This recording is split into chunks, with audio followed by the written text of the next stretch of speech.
Eu vim aqui, infelizmente, porque eu tenho uma péssima notícia para dar para vocês. Para quem acha que Thelminha ganhou o BBB, representou uma vitória contra o machismo e contra o racismo, a Isa tá lá linda, maravilhosa, cantando na Globo, no The Voice, é uma vitória contra o racismo e contra o machismo, e vamos lá e vamos vencer. Não, nada disso significa uma vitória contra o racismo e contra o machismo, e representatividade importa, representação importa muito, muito mais. Não entendeu nada? Então vem aqui, vamos conversar sobre isso.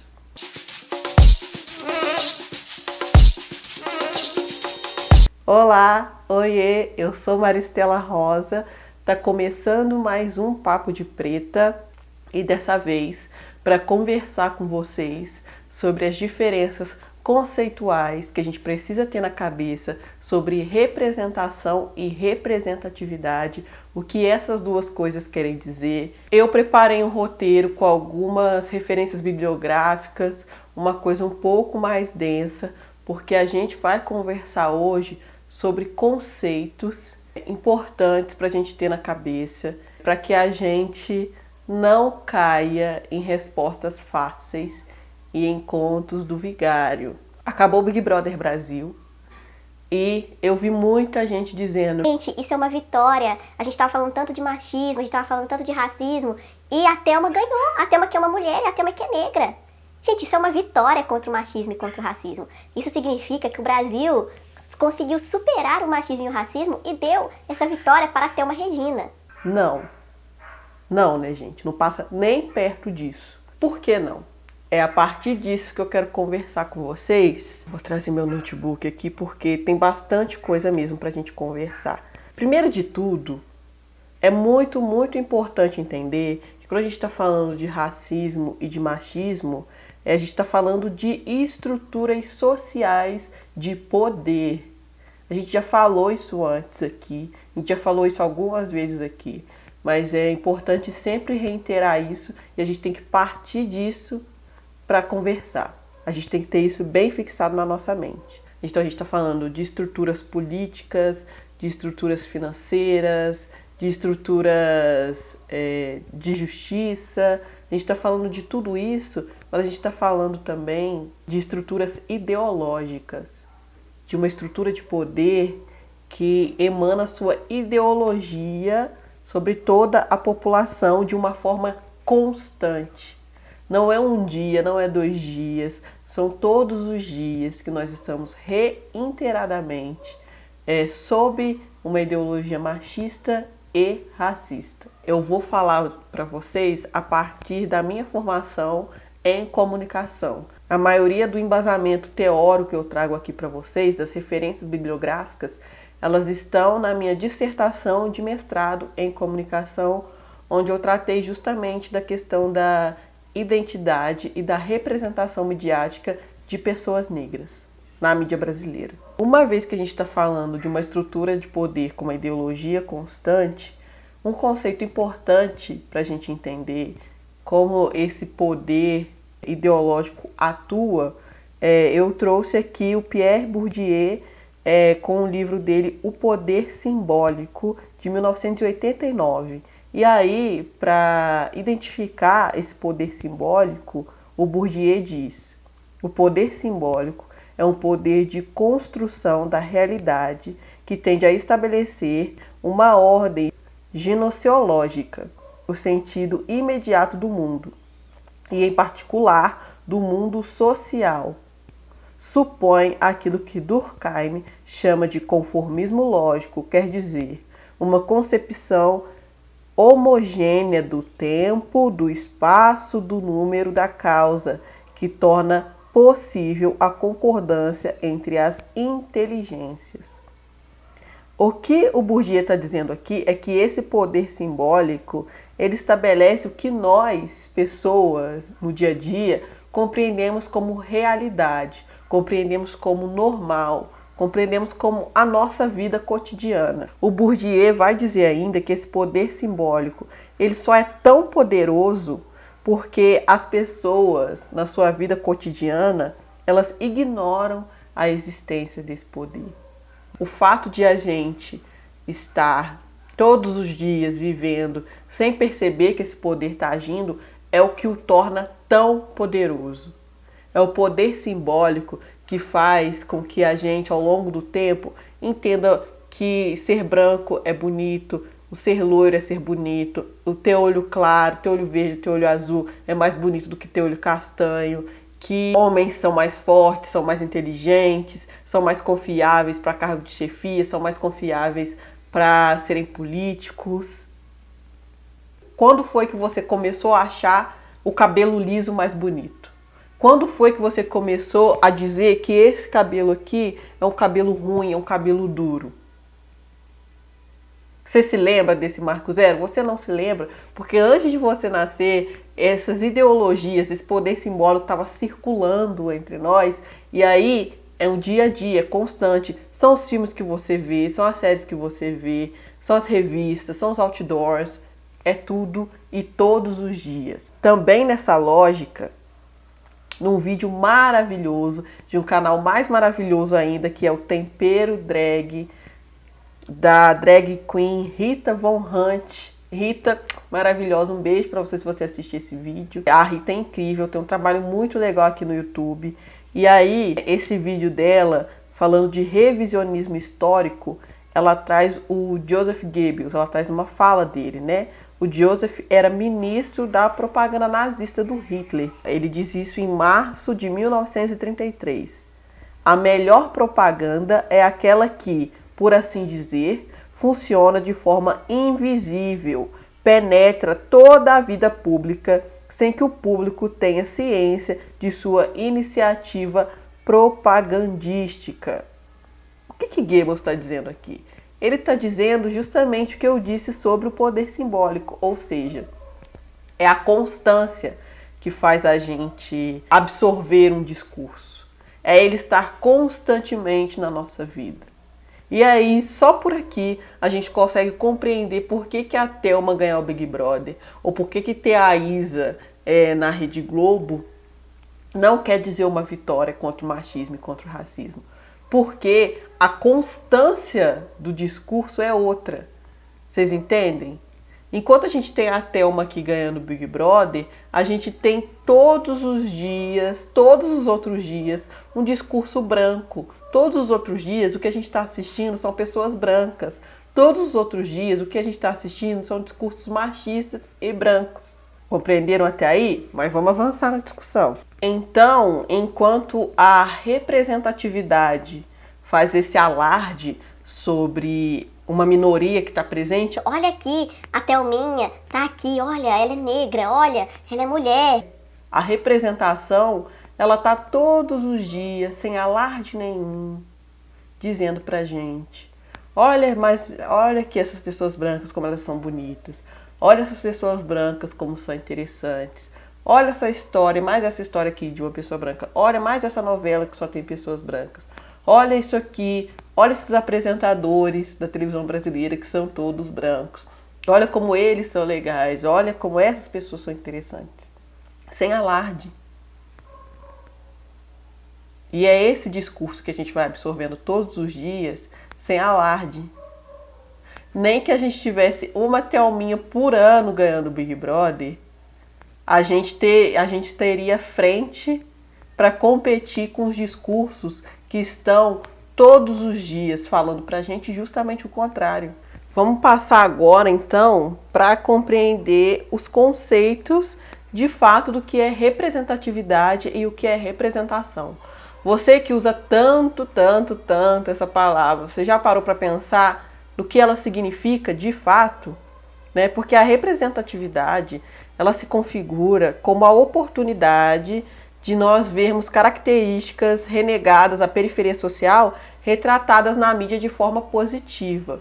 Ou seja, né, a gente liga muito a representatividade a gente não vê muitas pessoas gordas, por exemplo, na mídia, né, no cinema, na TV, nas novelas. E aí quando a gente vê uma pessoa gorda, a gente está falando, nossa, isso é representatividade. O mesmo com uma pessoa negra de cabelo crespo, uma pessoa LGBT. Isso seria a representatividade. a oportunidade de pessoas que raramente se verem representadas por figuras midiáticas, celebridades, cantores, atores, personagens de série, novela, enfim, né? Esse se ver representado. O que é a representação em contrapartida? Para falar de representação, eu trouxe o conceito proposto pelo Tomás Tadeu da Silva, que organizou o livro Identidade e Diferença, as Perspectivas dos Estudos Culturais, de 2012. E aí ele traz: a representação inclui as práticas de significação e os sistemas simbólicos por meio dos quais os significados são produzidos, posicionando-nos como sujeito. É por meio dos significados produzidos pelas representações que damos sentido à nossa existência e àquilo que somos. Vocês entendem o quanto a representação ela é muito mais profunda? A representação está dizendo quem nós somos. E aí, ó, o Tomás Tadeu da Silva, ele vai além. Entender aquilo que somos passa também pela representação que temos acesso a respeito do grupo social em que estamos inseridos. Quem eu sou? O que eu poderia ser? Quem eu quero ser? Os discursos e os sistemas de representação constroem os lugares a partir dos quais os indivíduos podem se posicionar e a partir dos quais podem falar. A representação, ou seja, o que para a sociedade representa ser uma pessoa negra? Isso faz com que as pessoas nos olhem de uma forma e faz com que nós mesmas nos olhemos dessa maneira. A representação, ela está no lugar do discurso hegemônico, do que significa ser quem você é, do que significa fazer parte do grupo social do qual você faz parte. E é por isso que a gente tem que brigar por uma representação nova do que significa ser uma pessoa negra, do que significa ser uma mulher, do que significa ser uma mulher negra. E essa representação se faz a partir de várias formas, e uma das formas mais poderosas é a representação midiática, é a comunicação, e é por isso que eu estudo tanto comunicação, e é por isso que eu me interesso tanto em entender como a comunicação brasileira, como a mídia brasileira está falando de nós, pessoas negras. E para entender essa representação que tem sido feita sobre nós, é importante a gente entender o poder simbólico que a branquitude tem. Uma vez que lá atrás eu estava falando para vocês de como o machismo e o racismo são estruturas de poder, para entender essa representação a gente precisa entender essa estrutura. E essa estrutura parte muito desse poder simbólico da branquitude. O conceito de branquitude eu trouxe outra autora também, que é a Danúbia Andrade. E aí esse conceito ela traz na dissertação de mestrado dela. A dissertação dela é A Personagem Negra na Telenovela Brasileira, Representações da Negritude em Duas Caras. E essa dissertação é de 2009. E para compreender essa representação da negritude nessa novela Duas Caras, né, ela traz primeiramente o conceito de branquitude. E aí ela fala assim: a branquitude é um acessório imediato, transparente e unitário do corpo, bem como a identidade branca pode ser lida como a formação identitária naturalizada socioculturalmente, o que significa constituir-se como desejável, natural e única. Arbitrariamente, a identidade branca é construída como um padrão a partir do qual todas as outras identidades étnicas são encaixadas. Percebem isso? A branquitude, ela se coloca como o padrão, o normal, o centro, e todas as outras identidades são derivações da branquitude. Ser branca é ser um natural. E o ser negro é ser não natural, é ser o outro. O indígena é o outro. O asiático é o outro. E o branco, ele não é o outro de ninguém. O branco, ele é o centro. Ele é o normal. E os outros são os anormais. Danúbia vai até usar essa palavra aqui, né? O quanto isso é arbitrário. Porque quem disse que ser branco é ser natural? A branquitude, com o seu poder simbólico de todos os dias nos dizer a mesma coisa, sem nos deixar perceber que é isso que eles nos estão dizendo. A novela não tem uma abertura dizendo: então, hoje nós vamos ensinar para você mais uma vez que ser branco é o certo, o normal e o natural. Não, não é isso que ela faz. Então o que a novela faz? O que a mídia brasileira faz? Eles usam da representação para te fazer entender isso, ó. Qual é a representação do negro na mídia brasileira? A primeira coisa é a invisibilidade. E aí, como que a gente vê a invisibilidade? Como que a gente vê o que não está sendo mostrado? A gente sabe que o nosso país é composto mais de 50% por pessoas que se dizem negras ou pardas, ou seja, pessoas que olham para si mesmas e não se identificam como pessoas brancas. Mas aí, o que a mídia faz? Ó, de acordo com o texto Televisão em Cores, Raça e Sexo nas Telenovelas Globais, 1984 a 2014, produzido pelo Grupo de Estudos Multidisciplinares de Ação Afirmativa, o GEMA, da Universidade do Estado do Rio de Janeiro, a UERJ, entre 1984 e 2014, ou seja, 30 anos de telenovelas da Rede Globo, a principal rede de televisão brasileira. 91,3% dos personagens centrais das tramas foram representados por atores e atrizes brancos e brancas. A gente já trouxe esse dado para vocês aqui antes, mas é importante retomá-lo agora, porque a gente está falando de mais de 50% da população preta e parda. Como que 91,3% dos personagens centrais de novelas brasileiras são brancos? Se a população brasileira, mais da metade dela não se reconhece como branca.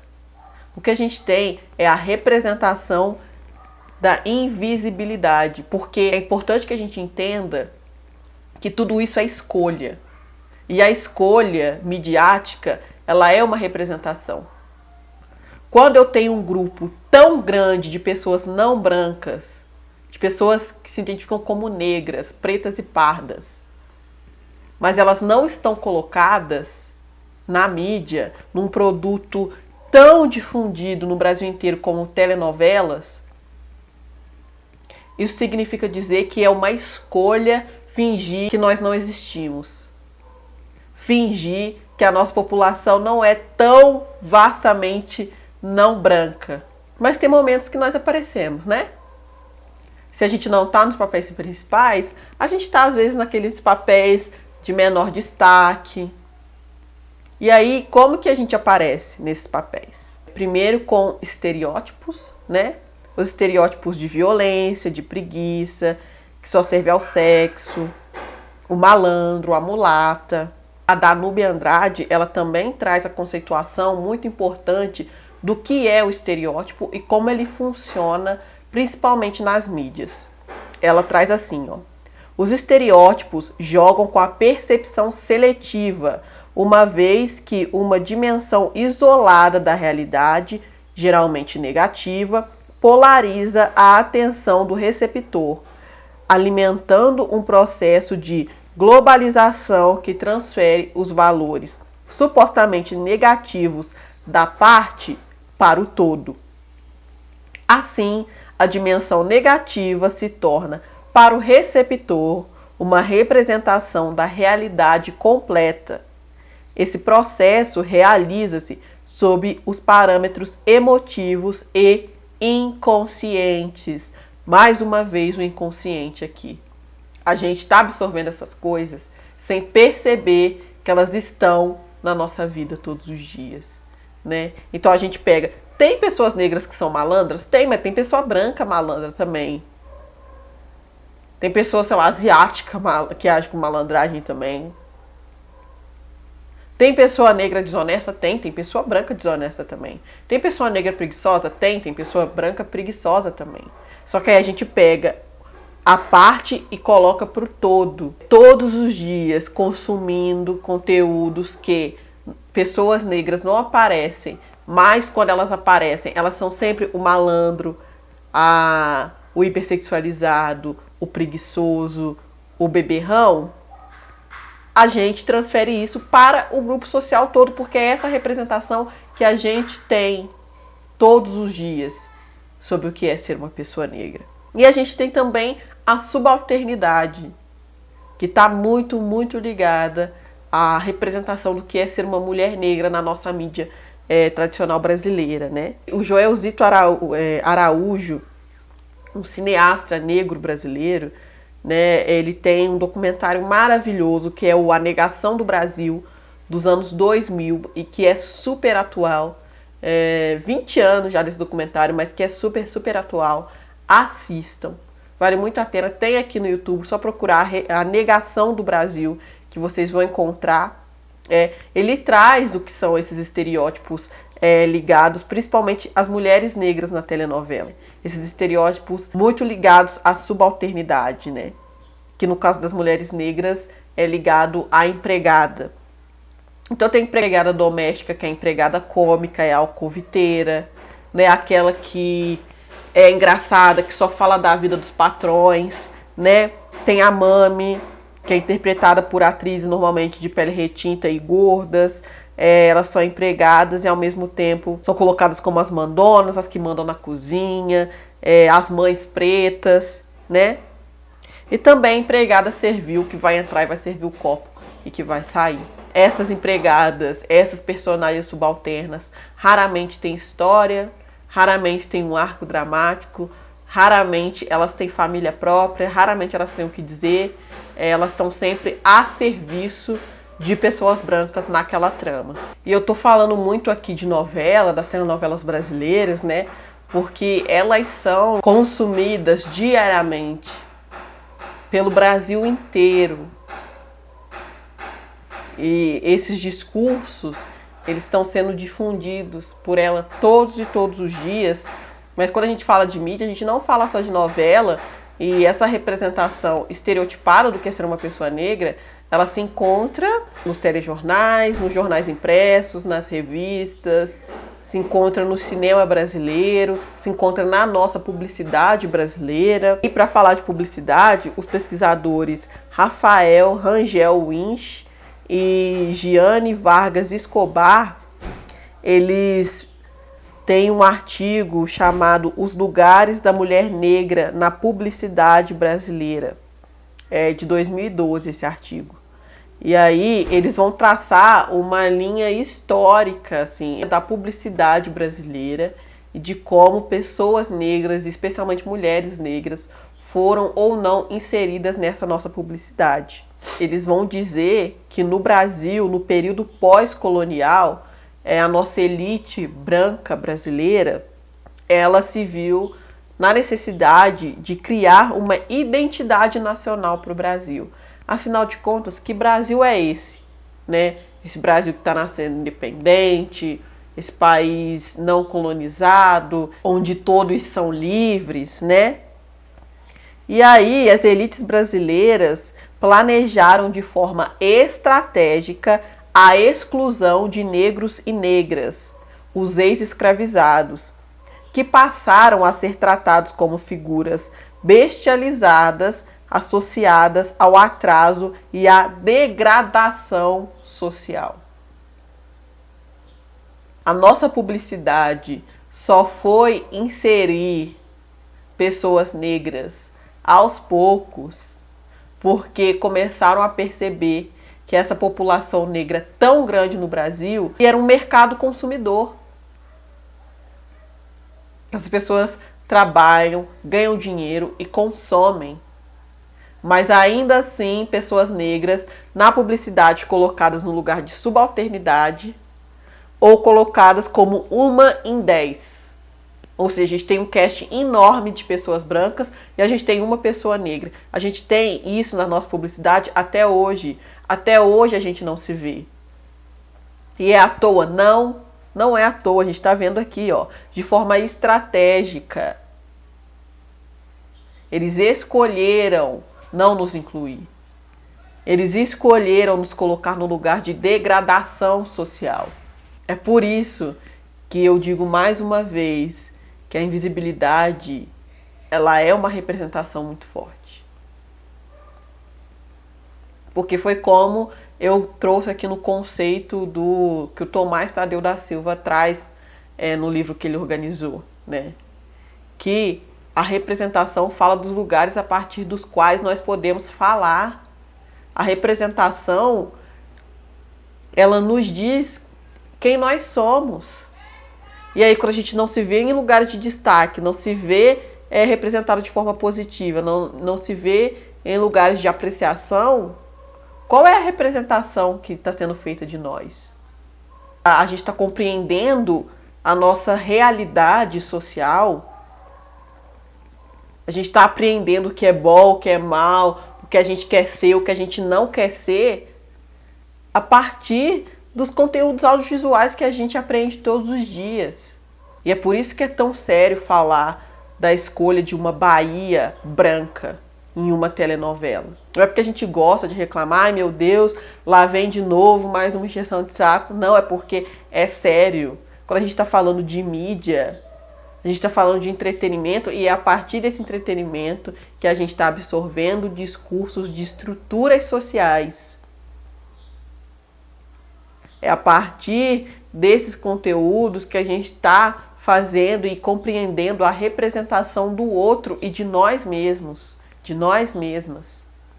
E é por isso que a gente tem que ficar muito atento aonde a gente está colocando as nossas energias e como a gente está mobilizando conceitos que muitas vezes a gente está mobilizando de forma errada, e muitas vezes a gente está achando que a gente está lutando por uma transformação, mas na verdade as nossas ações fazem com que a gente mantenha tudo como está. Falando especificamente de Rede Globo, a gente está todos os dias assistindo a apresentadores brancos e brancas, a protagonistas brancos e brancas. Então, como a gente pode achar que a vitória da Thelma é uma vitória contra o machismo e contra o racismo? Como? E aí eu não estou dizendo aqui que não é para ficar feliz pela vitória da Thelma, porque eu fiquei, porque representa uma mulher negra milionária. Eu estou feliz por ela, eu estou feliz pela Thelma, por essa mulher preta com a qual eu me identifiquei, que merece muito. Só que quando a gente está falando de estrutura social, e quando a gente está falando da estrutura midiática, a gente está falando do que a gente muitas vezes não está olhando, para lugares que a gente não está olhando. A representatividade virou migalha. Ai, estão reclamando muito? Toma aqui uma preta. Ai, estão reclamando muito? Ai, toma aqui uma mulher gorda. Ai, estão reclamando muito? Ai, toma aqui um gay. Ai, toma aqui uma personagem lésbica. E não é isso que a gente quer. A gente quer mudança na estrutura, a gente quer mudança na representação, porque a representação é sobre o discurso hegemônico que circula sobre quem nós somos, sem que a gente se dê conta disso. É a propaganda que não se coloca como propaganda. Eu realmente espero que vocês consigam compreender a importância de a gente estudar a fundo conceitos para que nós não sejamos agentes de sedimentação daquilo que a gente quer combater. Eu espero de verdade ter ajudado vocês na compreensão desses conceitos de representação e representatividade. Por favor, não parem as leituras e os estudos de vocês aqui. Tudo que eu indiquei, tudo que eu falei aqui nesse vídeo, eu vou deixar na descrição para vocês aqui, então confiram, leiam mais, é importante, tá? Obrigada, um beijo para vocês. Compartilhem esse vídeo, por favor. Se inscreve no canal. Ativa o sininho para receber notificação de vídeo novo. Vídeos novos toda quarta e sexta-feira à noite. Gente, esse vídeo deu muito trabalho, sério. Então, assim, compartilhem. Compartilhem, tá bom? Beijo. Até a próxima. Tchau.